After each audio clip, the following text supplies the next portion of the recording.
it's Roger Nussbaum. Thanks for joining me for the big picture of the week for October 29th, 2006. Just going to have one item on the agenda today, and that was the stock market's reaction to the GDP report and what it may or may not mean going forward for the Fed and a couple of other things. I got a kick early on Friday. Bob Pisani was strutting around like a peacock, as Montgomery Burns might say, saying, "Is this a bull market or what, folks?" That was very funny, especially if it turns out that that little tagline called the top of the market. We'll see if that happens. I doubt that will be the case, but nonetheless, it was pretty funny that the day he's doing that, the market gets smacked. The GDP report came in at 1.6%. You probably saw that. There was kind of a mixed bag below the surface as well. Basically, the stock market did not like it. Bonds did not like it. The dollar did not like it. Yields went way down. The 10-year closed out at 467. Kind of a low number, especially since we started the week up around 484 or so. The dollar got hit pretty hard against most of the major currencies. The dollar index was off significantly. So all in all, not a good number. This thing out of Asia from Goldman Sachs, maybe that contributed to the stock sell-off as well. The timing of it was such that it might have. Tough to say for sure, but nonetheless, stocks weren't happy. May or may not be that a top is now in place. I don't tend to think in such dramatic terms, but we'll see if the market can get back on its horse. A one-day sell-off certainly is not usually a pivotal turning point, but we'll see. I don't know that you necessarily have to be right about the day that a market turns. If, Bob Pisani did mark the beginning of the apocalypse economically in this country, you'll have plenty of time to make changes and spare yourself some pain. That's actually what's coming. Although pain and trauma and all of that, pandemonium, I don't think it is very likely. At some point, I've been saying the same thing for quite a while now, and maybe I'll be right if economic and stock market cycles ever work again. There'll be some sort of correction. I don't think it'll be the end of the world. It'll just be a normal thing. And after that, things will turn up and we'll get back on the business of positive gains again. That's just how it goes up and down in the cycle. A couple of other things also to talk about is the Federal Reserve. Now, they came off a little dovish than what was, I guess, the dollar or the forex market wanted anyway. And I think stocks liked the balance between hawkishness and dovishness. It's kind of one thing I talked about elsewhere earlier this week. Forex did not like it, and it started selling off beforehand. This makes things difficult for the Fed. I don't know that the dollar's going to collapse. I don't think in those terms, but I do think the dollar's going to get weaker. If the dollar is getting weaker, it makes it very difficult for the Fed to lower rates.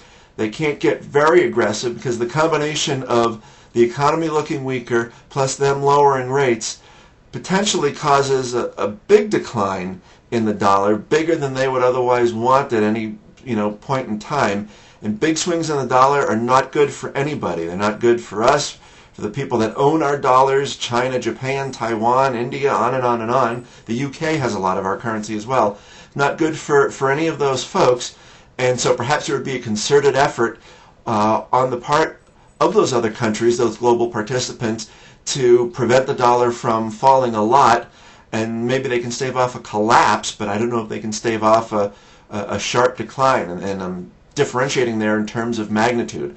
So if anything, I think perhaps, although Bernanke's getting a lot of platitudes from various people, it's possible that he's going to have actually a harder job in front of him in terms of gauging exactly how to start to cut rates, how they communicate with the markets, and so forth, because obviously eventually they're going to cut rates, even if we get the timing wrong.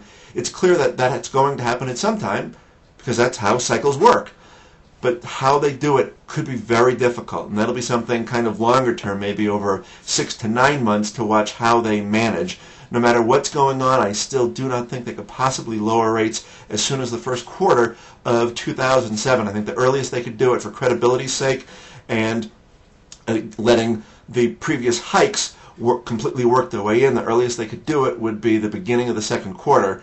Beyond that, I'm not even sure that they would start that soon, but either way, I think first quarter definitely off the table. One comment I heard from someone on TV, it might have been the Columbus guy, said, earnings have been good, but guidance has been lousy. Okay, well, that's kind of interesting. He's probably right. Good way to think about it. It is a forward-looking statement. If you are concerned about guidance, well, it might be a time to rein in the horns a little bit on your portfolio. This is something I wrote about a couple of times this week. Trimmed a little bit around the edges, nothing dramatic and nothing that was widely held, but it's something to think about, especially if you're feeling pretty good about your portfolio right now. People tend to like to put a human face on the market, and Mr. Market, as some of them like to say, likes to embarrass people or sucker people or yada yada, all of that stuff. So if you subscribe to any of that stuff, and it doesn't really matter whether I do or don't, but if you do, well, you feel pretty good right now, probably a good time to trim a little bit. Kind of the opposite time to be selling as some of the lightening up I did back in June and July.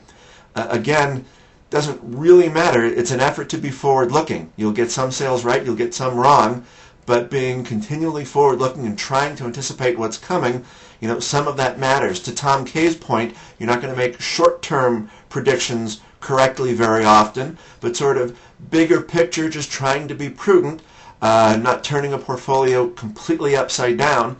That does have value, trying to make those types of changes. And again, it's just tweaks here and there. It's not going from 100% invested to 25% invested all in one day, not by any means. One last point, I had a whole bunch of comments come in that were insightful, complimentary in some cases. Some of them picked on me, which is cool. But thanks for the comments. I can't really respond to all of them, it seems. That's just how it goes. But I do appreciate people that take the time to leave comments. That's it for the week. I hope you have a good weekend.